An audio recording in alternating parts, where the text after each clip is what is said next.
Welcome to HealthTech Remedy. This is the next installment of our bonus series on physician innovators, where we sit down with doctors who step beyond the clinic to create new solutions, lead in biotech, health tech, regulatory side, all across the board, and they shape the future of care delivery. I'm Trevor Royce, joined as always by my co-hosts Tim Showalter and Paul Gerard. I'm Tim Showalter. In this series, we are exploring how physicians are applying their medical knowledge in unconventional ways, from building companies and products to driving change as investors, policy leaders, and health tech entrepreneurs. And I'm Paul Gerard. We'll be learning how these physician innovators navigated their pivots, what inspired them, and what advice they have for others thinking beyond the bedside. Today, we're thrilled to continue the series with Dr. Amy Abernethy. She's a physician, researcher, health tech leader whose career has spanned some of the most influential organizations in medicine and technology and played critical leading roles across these organizations. Amy began her career as a medical oncologist at Duke, where she became a national leader in symptom management, palliative care, and the use of real-world data in oncology. She's basically like the original gangster of real-world data in oncology. She then made the leap to industry. She joined Flatiron Health as chief medical officer and chief scientific officer, guiding the company's research, product, and evidence strategy through its acquisition by Roche. And after Flatiron, she took one of the highest roles at the U.S. Food and Drug Administration, Principal Deputy Commissioner, where she drove modernization of the FDA's data enterprise and advanced the use of real-world evidence in regulatory science, as well as navigated the agency through the complex policy and operational challenges of the time. From there, she joined Verily, leading product development across precision health, clinical trial innovation, population health, and now, as co-founder of Highlander Health, she's building an infrastructure to enable a true learning health system powered by high-quality, real-world data. I'm a UNC Tar Heel through and through, and I'm starting to feel like this is becoming a Duke podcast. We've had a number of incredible guests from Duke, and here we are, another one. Amy, welcome to HealthTech Remedy. We're super excited to have you. It's a delight to be here with you. Thank you. We're super excited for our conversation today. I think we can go ahead and start things off maybe by just hearing your origin story. How did your journey begin? How did you even get into medicine? We're excited to hear about your career, but let's start there from the very beginning. Well, so I grew up in Orlando, Florida. There really are people who grew up in Orlando. And in fact, I'm sitting back in my hometown now, or I was back a couple of years ago. And when I was a kid, I really wanted to work at NASA. And I went to Kennedy Space Center, my first job, and I was a computer programmer there. And I really thought that I wanted to be a basic scientist or a computer programmer after my time at Kennedy Space Center. Went to college, did computer science and biochemistry and math, and planned to go to graduate school. And at the last minute, I decided perhaps I'll go into medicine because it is a career path that also involves science. And I made this sort of right-hand turn from graduate school to Duke Medical School. And I chose Duke at the time because there was a third year of research. And I thought, I can learn how to do basic science research, learn it in the context of medicine, and sort out my passion for science along the way. And what happened was that I was in the basic science lab making tumor vaccines. And several days a week in the afternoons, I would take the vaccines that we were manufacturing in the lab, and we would go to clinic, and as a part of a protocol and a study, we would inject patients with the vaccines. And meanwhile, as I was injecting a vaccine into a person's arm, I'd be chatting about what brought you from Ohio to Durham, North Carolina, and what are your hopes and fears as a person with melanoma trying to figure out how to navigate life and cancer and all the things that a person wants to do, including their family and their job, et cetera. And I realized that medicine was this place where I could combine my real interest in science and computation with the humanity of real people who had hopes and fears and passions that showed up all together in the clinic. And during that third year of basic science, when I was supposed to become now an MD, PhD, focused on becoming a tumor immunologist, I instead made my next right-hand turn to become an oncologist. And I've never looked back, really, from that moment in time of wanting to be a clinician that leveraged science and data and technology to take better care of the patient sitting in front of me. Great. Thank you. And So just for context, I practice at the University of Virginia. Trevor's at Tar Heel. We're still huge fans, even though you're so closely aligned with Duke. So we'll overlook that. I want to get to your sort of pivot outside of academics, but just first for our listeners, for context. So as a junior faculty member, I was very aware of your academic career and sort of your contributions to research within oncology. Could you just maybe summarize a little bit about what your research portfolio looked like and sort of what you were focused on as an academic faculty member during your career at Duke? At Duke, I ran an organization called the Center for Learning Healthcare, and it went through several iterations. There was a time we called it the Duke Cancer Care Research Program. There was a time when we called it the Quality of Life and Palliative Care Research Program. But in total, I have always been trying to figure out how do we continuously optimize the care of people with serious illness, in particular, the care of people with cancer. And one of the core questions that was at the basis of the Cancer Care Research Program or the Center for Learning Healthcare was how do we leverage data and technology to streamline clinical research and streamline the process of understanding what treatments work and should be used in the clinic.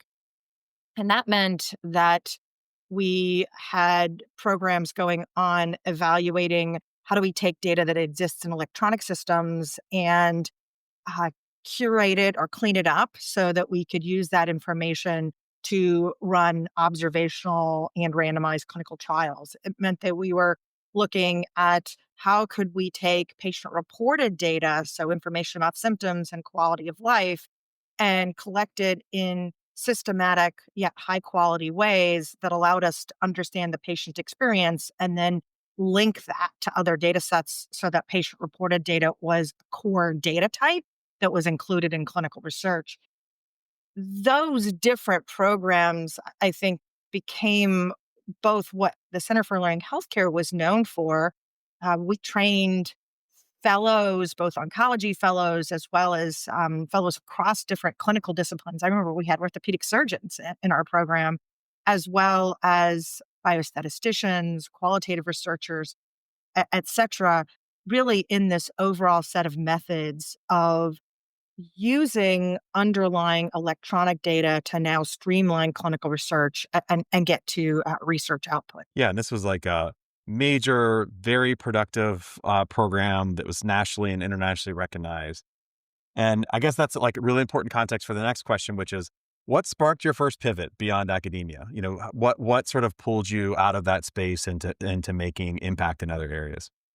So you mentioned that this was a program that was well recognized. One of the things that we were known for was essentially our productivity. We were very, very efficient at taking underlying data sets, curating them, and now starting to streamline the clinical research sitting right in front of us. But practically speaking, the work really didn't scale. Part of the reason it didn't scale was just sort of the fundamentals of how academic grants are distributed. So, the sort of process of NIH-driven science, which is really important to get a foothold in a scientific area, but then ultimately now needs to be replaced with different ways of doing that research. There was a sort of scaling problem with respect to doing work within academia, and there was a scaling problem with figuring out how do we recruit engineers and other, particularly software and hardware-based disciplines into the process of solving this question of how do you use the underlying data of healthcare to streamline the research. And so in 2014, I started scratching my head to say, okay, what are we going to do to scale beyond the boundaries of academia? And for that reason, it made sense to me to move towards the venture capital and startup world to really figure out, could we leverage those capabilities to essentially supercharge what we were doing at Duke? That brings us to, I guess, the next episode in your career, which was at Flatiron, which was a company where you played a huge role in building the real-world evidence platform. And you just talked about some of the differences between academia and the world of industry, what advice might you have, or what lessons do you think other physician leaders can take from scaling a mission-driven health tech company? It's interesting. I mean, the first fundamental lesson is you go from academia to health tech or industry, but also from a physician driven organization to an organization driven by other disciplines, including product and engineering, is you need to step back and learn how to work and be effective in a completely new environment. Like that's a really critical fundamental from day one. It means making sure that you're humble enough to realize that what was really successful in your prior physician life, academic life, does not always portend success in this environment. Two practical examples of that are that in in my time as a clinician at Duke, it was very clear what the hierarchy was. My job as a clinician was essentially to make the final decision, and then it would be cascaded down through a system that ultimately led to an order and, for example, a medication being given to a patient in the hospital.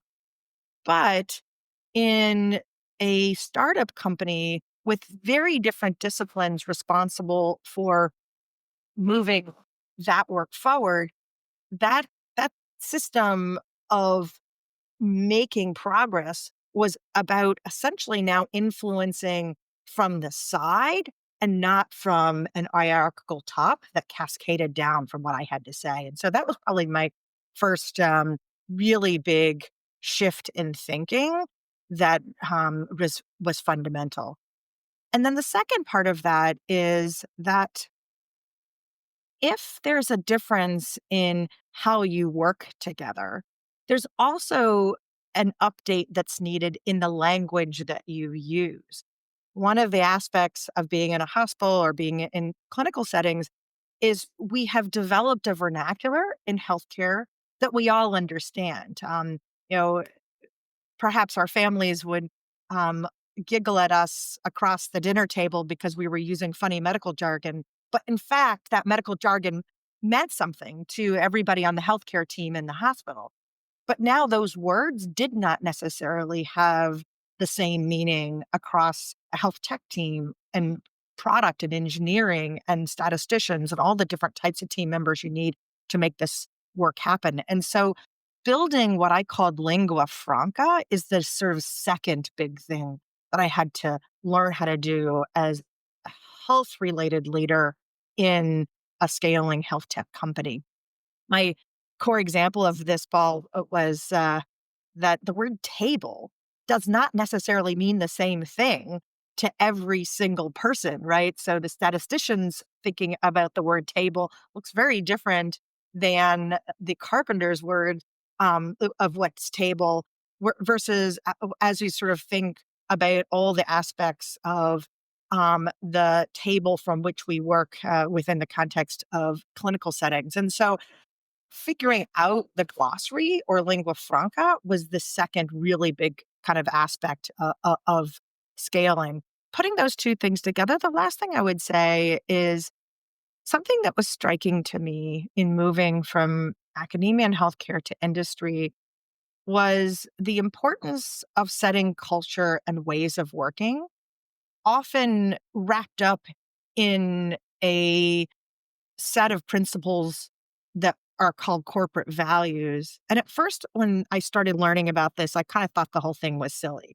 When we come from healthcare, we already understand our mission is to have the patient at the center and how we work together to march towards the goal of better health for all. And we don't really spend a lot of time in healthcare saying, here's our healthcare related values, because they kind of are baked into the way that we think.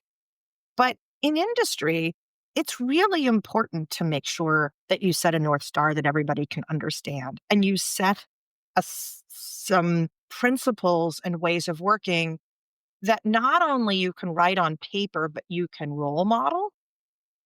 And we know this from medical training, we just don't talk about it.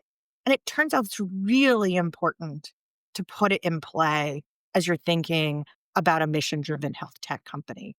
And so as I think about what I learned during my time at Flatiron, it was not only importance of setting culture and writing down values so that we could all understand them, but it was living them and having those values put into clear visibility the things that I had learned about what it was going to take for us to move forward. And my personal value that I had championed at Flatiron was something called willingness to sit on the floor. And the reason that I championed this value was because we all needed to sit on the floor and be exactly on the same level if we were going to work together to move things forward. So that's great advice. How do you think that shaped the narrative of real world evidence in particular? And I guess let me ask more broadly, what do you see as the future impact of real world evidence? So, what does that shape the narrative of real world evidence? As I step back and look at the real world evidence space, there are a lot of parallels around humility. When we first started talking about real world evidence, and let's call it 2012, it had had different names up until then. So, talk about vernacular, right? We had kept changing the name. It was outcomes research, comparative effectiveness research, patient-centered outcomes research. Then we called it real-world data and real-world evidence. It was the same book of work with updating capabilities across time. So having a common lingua franca was first a really important part. So we could understand together what this concept of real-world data and real-world evidence is. But then the second part is the humility of saying, and we don't really know fully how to get this work done or what good looks like. So we're going to need to develop the methods together. We're going to need to partner with critical stakeholders, including FDA and pharmaceutical companies and other rural data companies, to start to define the boundaries of what good looks like, including the scientific boundaries, the data quality boundaries, et cetera. And we're going to need to also then write down those rules of the road so that others can now understand them similarly and start to work on them. And what's interesting is those were actually almost exactly the same three principles as I mentioned that it was of what it takes to scale in a health tech mission driven company. It's building lingua franca. It's humility that you don't know yet and you need to build together. It's writing down the rules of the road and making sure that everybody can step back and agree on common principles. Yeah, on the topic of those principles, Tim and I have joked quite a bit since our days at Flatiron about how those values have stuck with us just as kind of North Stars when we encounter hard problems. And for whatever reason, those Flatiron values are kind of magical and sort of serve as a guiding principle in a lot of ways as we take on new challenges. Yeah, it's really remarkable. I'm going to pivot just a little bit. We've heard basically an inspiring career journey with some very clear chapters, innovation and discovery in academia to true impact in industry. Obviously, there was the big Roche acquisition of Flatiron, which I think is a good capstone or acknowledgement of that success. And then would love to hear a little bit about stepping into a senior leadership role at the FDA. Tell us about that pivot into government service. What were some of the biggest surprises moving from industry to federal leadership? Love to hear a little bit about that. So, in the same way, it became clear during my time at Duke that we hit a ceiling and it was going to require pivoting to a different way of solving the problem, namely pivoting to a health tech company with venture capital funding to now essentially make progress in how do we leverage data and technology to streamline clinical research. In that same way, it became clear to me when I was at Flatiron that another core mechanism to continue to pull that story forward was going to be from the government lens, really responsible for shepherding the development of the rules of the road. And so if you sort of think about my career story as being kind of a series of sequential efforts to keep solving the same set of problems, the move to FDA and government was sort of a natural progression. Some people used to think that it seemed completely at odds with what I had been doing up until then. But, in fact, it was, I think, the natural next step. And when I started at FDA in February of 2019, I said that the three things that I wanted to work on were putting the patient at the center of the work that we did as a nation and with at FDA, real world data, real world evidence, and personalized healthcare. And those were the three things that sort of I made as my kind of core focus. What were the biggest surprises? Um, Being inside government, the biggest surprise I had is how fast it moves. It looks like from the outside that government moves very slowly and is quite unwieldy. But once you're on the inside, what you see is there's a whole bunch, like what feels like thousands of swim lanes all moving in parallel. And so while any one particular swim lane may be moving somewhat slowly, in aggregate, as you're working all across them, things are moving by very, very fast. And so you have to have a meta vision of what you're trying to get to. For example, responsible use of real world data and real world evidence, because all of those parallel swim lanes in themselves now need to all keep making progress into that meta vision. And I would say the speed of government and the just absolute scale and degree of impact was the most surprising thing. It is also notable that I said I started in February of 2019. And so I was there a year later as the start of the pandemic occurred, and just watching what can happen when government needs to turn or pivot in a moment is also very awe-inspiring, because we do indeed have laws in place to allow us to respond in the moment of national emergency, and being able to see that was quite remarkable. The timing of that must have been just amazing to sort of see those programs kick in motion. I wanted, like, while we're covering your time at the FDA, I wanted to spend a little bit more time talking about your focus there on modernizing data systems and advancing the use of real world evidence in regulatory decision making. Can you walk our listeners through the vision that you had for that, and some of the challenges of that work as well? So I'll never forget, it was probably April or so of 2019, and I was talking to Scott Gottlieb, and he had just announced that he was leaving FDA as commissioner. And we were discussing what I really wanted to take on after he left. And I was describing how important I thought that it would be for us to have a modern FDA with respect to data and technical infrastructure, to have us be able to be more cloud forward, to be able to leverage interoperable structured data that could be analyzed in real time. And that this would be important for both scaling the agency, and I'll come back to that in a second, as well as making sure that the agency could respond efficiently at critical times. And in that brainstorming conversation, I offered to take on the role as acting chief information officer, which was largely an operational role at FDA. But I thought, if I can be in that operational role and then set it up as a strategic role for the FDA of the future, then that would help us have the setup for a much more modern agency. And so that's probably April of 2019. And I added the role of acting chief information officer onto my role as principal deputy commissioner. That summer, so the summer of 2019, together with a number of individuals in the commissioner's office, we started working on a white paper of why it was going to be so important for the agency to scale. At the time, there were 1,000 INDs, so investigational new drug applications for cell and gene therapies. And you can imagine, with just this volume of innovation coming down our drug development pipelines and ultimately going to be hitting the agency, you need a regulatory apparatus that can scale in line with all of these novel um, health innovations.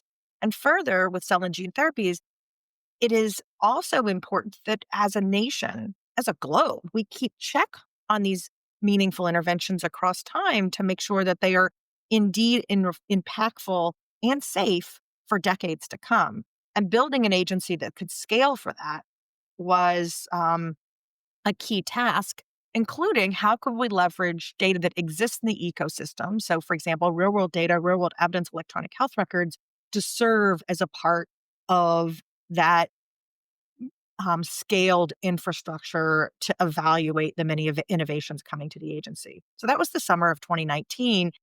And something important happened in September 2019, and that was EVALI. You may remember vaping related lung illness. There was vitamin E being cut into vapes, and we had many kids across the country in ICUs. And the then center director for the Tobacco Center said to me, the same concerns that you've got in scaling the infrastructure of the agency for cell and gene therapies applies to how we need to think about managing a major um, national challenge like the Valley. That then led to my essentially developing the data and technology modernization action plans for a cloud forward agency, able to have APIs and mechanisms for exchange of data in and out, and also not only the technical infrastructure to accomplish that, but essentially the progression in the thinking of the people who are in place at the agency. Um, and those two action plans are still in place now. And in fact, in March of 2020, when the agency went from a on-prem, so to speak, organization to a virtual organization overnight in order to manage the pandemic, that infrastructure and that initial thinking was fundamental to moving towards a virtual agency. And now in 2025, that point of view about having a cloud forward agency ready to exchange data is starting to show up in new work from the current administration, in FDA goals around JSON and fire standards, et cetera. So we're starting to see a lot of this continue to move forward. And it certainly is important for real world data and real world evidence. Yeah, wow. You were commenting on how fast things move in the government, and that wasn't that long ago, and it didn't occur to me until you just went through it all, how much really has changed and how much really has happened. But I wanted to move forward to where you are now. You're at Highlander Health, and you're in founder mode. So can you tell us a little bit about the Highlander Health Institute, Highlander Health Partners, how these two organizations are working together, and what problems you're trying to solve? Founder mode. So my colleague Brad Hirsch and I stepped back about a year and a half ago and said, really, what's the problem we intend to work on for the next chapter? We're very focused on how do we dramatically accelerate the timelines of getting treatments that work to patients who need them. And that's really why we started Highlander Health. We had both stepped out of Verily, really focused on this singular mission, and set up Highlander Health as an organization in two parts. The first part of Highlander Health is Highlander Health Institute, and we call this a public interest platform. We give grants, these are nonprofit grants, to health systems and others to work on the operational details and test capabilities with respect to how do you modernize clinical research and clinical research infrastructure. And I can give you two examples in just a second. But the goal of Highlander Health Institute is to do work where the results are transparently available to anybody across the ecosystem so that companies, academics, health systems, government, et cetera, can now take lessons learned and move the whole ecosystem forward. The second part of Highlander Health is Highlander Health Partners, and there it looks more like a growth equity investment firm, growth equity, private equity, where we make investments in companies that we think are a part of the modern clinical research infrastructure of the future. That investing thesis looks more like full acquisition or controlling stake in companies to make sure that the direction of the companies that we invest in will be in line with new solutions for clinical research infrastructure. And we made our first investment that was announced in January of this year, where we acquired a company called Target RWE in Durham, North Carolina. Yeah, that's great. I guess, when you take the leap and found something and make that transition, a lot of it comes down to timing. Why was now the right time to start Highlander Health? It's funny. So a lot of people said to Brad and I as we were stepping out to do this, that, oh my goodness, this was the beginning of 2024. Election was coming. We should, wait until there's some sense of certainty of what the future looks like. And we felt that there is certainty that the need to solve for clinical research capacity is going to be critical no matter what. What we could see, similar to the story that I described for you at FDA, is that the investment we have had as a nation, as a globe in biology at the end of the last century and the first 2 decades of this century really has given us a plethora. It's exciting, the pipeline of novel innovations potentially eligible to make a difference in patients' lives. But we need to be able to responsibly understand safety and effectiveness and get those treatments to patients. And so essentially, the ability to do that work needs to be accelerated, revved up. And the core duty of Highlander Health in helping to solve for that was front and center no matter what was going on with respect to the external investing environment or government environment. And so we decided to get going because it was very clear that the demands around evidence generation and streamlining it was going to be the case no matter what. Curious, could you give us a couple of examples of some of the projects you're working on at the health system level to sort of help move forward some of this work? Absolutely. So, two examples. One is a grant to Baylor Scott and White, a project led by Mike Mack and Javin Butler and the Baylor Scott and White Research Institute.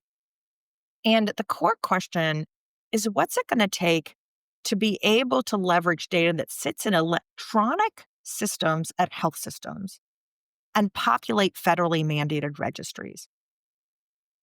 Health systems have many electronic systems. So the EHR as one, so electronic health record, echocardiography databases that represent the information coming out of a cath lab, et cetera. Those data sets reside in the health system. And right now in 2025, when a health system needs to populate a federally mandated registry, for the most part, nurses review the medical record, review the electronic databases, and then enter into a case report form by hand or typing in the information after reading one and moving it to the next. Why can't we move the information from one system to the next? An example, federally mandated registry, is the TAVR, or the valvular device programs and the CMS mandated coverage with evidence development program. So both FDA and CMS require longitudinal data related to valvular devices in order for those devices to be used in the United States. And right now, the TAVR registry is just one example. It's called the TVT registry, is currently populated by health systems all across the country as a mandate in order to get reimbursed for these valvular device procedures. And the question in this project is, what's it going to take for the data that exists in electronic systems at Baylor Scott and White to be able to be ported into the TAVR registry, including data that sits in structured fields, unstructured fields, and also how can lessons learned at Baylor Scott and White now be transferred to other health systems so that the steps that Baylor Scott and White learns can also now be taken up at the next health system down the street. The other project to describe at Highlander Health Institute is a grant to Memorial Sloan Kettering. And there the question is, what's it going to take in order to operationalize the FDA decentralized clinical trial guidance, including aspects related to the role of healthcare providers, these are local clinicians, in collecting clinical trial related data in this decentralized clinical trial model. And for the Memorial Sloan Kettering program, a number of health systems participating in the Memorial Sloan Kettering network are now participating also in investigator-initiated trials where different steps of the decentralized clinical trial guidance are being tested out to understand what does it take to operationalize that guidance, what does data quality and efficiency and clinical trial quality look like, and how can you do that work at scale? Well, thanks for giving us all that insight on what's happening at Highlander Health. As we draw to a close here, I wanted to ask you have obviously done a lot in your career as a physician, and some of our listeners are physicians earlier in their careers who are curious about innovation and leadership roles outside of the hospital. What advice would you give to them to help steer their careers so that they can make an impact? So, first of all, for those physicians looking to make an impact in an enlarging number of ways, thank you. And also for those physicians that are focused on taking care of patients, thank you as well, because we need both. If you're looking to potentially add new endeavors to your career, a couple of thoughts. The first is that physicians are inherently concerned about taking too much unnecessary risk. So therefore, the question becomes, how do you de-risk the addition of a new role or taking a completely different tack with respect to your job? And that might mean a part-time role for a little while to understand what's it going to look like to work in a non-clinical setting and how does it settle for you. It may mean taking more cash compensation than equity compensation compared to other people working at the company.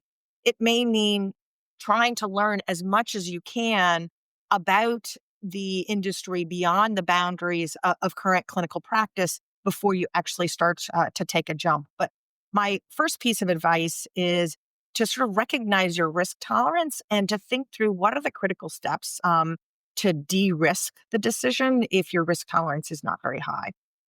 The second piece of advice that I have for physicians looking to take on new roles is to recognize that there are a number of ways that physicians show up in industry and companies beyond the traditional clinical setting. So sometimes it is around being a part of the commercial or sales team and being a part of helping a company bring on new business. Sometimes it's being a part of the product team and being a part of developing the product suites. Sometimes it's part of coaching and mentoring and leadership. Sometimes it's being responsible for clinical details and setting a patient-centric vision of the company. It's often, one or two of these swim lanes, but it's really hard to show up in a company and be responsible for working across all of these different swim lanes. And so my piece of advice is to understand the setting where you're thinking about working and what they're looking for in their clinical leaders and their clinicians coming on the team and making sure that their expectations matches what you expect to be doing in that company. And then you can, start to think through how to do that work well. I wrote a piece together with Noelle Augustine at Russell Reynolds about the chief medical officer role and what physician leaders look like, especially in health tech companies, and sort of set out these different archetypes that might be helpful if you're looking for a thought piece that gives you some ideas about how you might consider this for yourself. Well, Dr. Amy Abernethy, thank you so much for spending time and sharing your wisdom.